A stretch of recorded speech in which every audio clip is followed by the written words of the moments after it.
அல்லாஹ்வுடைய தூதர் ஸல்லல்லாஹு அலைஹி வஸல்லம் ஒரு செய்தியை சொன்னார்கள். எந்த ஒரு முஸ்லிமை அல்லாஹ் சோதித்தாலும் அவர் சொல்லட்டும் அல்லாஹ் கூறிய வார்த்தையை, இன்னா லில்லாஹி வ இன்னா இலைஹி ராஜிஊன் என்று கூறிவிட்டு ஒரு துஆவை ஓதட்டும். யா அல்லாஹ், இந்த சிரமத்தை என்னுடைய வாழ்விலிருந்து நீக்கிவிடு, இதை விட சிறந்த ஒன்றை, நீ எடுத்ததை விட சிறந்த ஒன்றை எனக்கு கொடுத்து விடு என்ற துஆவை ஓதுமாறு அல்லாஹ்வுடைய தூதர் ஸல்லல்லாஹு அலைஹி வஸல்லம் சொன்னார்கள். உம்மு சலமா அவங்களுடைய கணவர் அபூ சலமா ரலியல்லாஹு அன்ஹு மரணித்து விட்டார்கள். உம்மு சலமா அவர்கள் சொன்னார்கள், அபூ சலமாவை அல்லாஹ் எடுத்து விட்டான், அபூ சலமாவை விட சிறந்தவரையா அல்லாஹ் எனக்கு கொடுக்க போகிறான் இந்த துஆவின் அடிப்படையில் என்று கேட்டார்கள். உம்மு சலமா ரலியல்லாஹு அன்ஹா அவர்களுக்கு அல்லாஹ் யாரை கொடுத்தான்?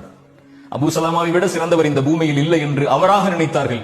அல்லாஹ் கொடுத்தான். இந்த உலகத்திலேயே அவரை போன்று சிறந்த மனிதர் யாரும் இல்லாத முஹம்மது ரசூலுல்லாஹ் ஸல்லல்லாஹு அலைஹி வஸல்லம். இந்த உலகில் எதுவும் நடக்கலாம், எதுவும் எடுக்கப்படலாம். எந்த ஒன்றையும் அல்லாஹ் எடுத்தாலும் அது உங்களுக்கு நலவுதான்.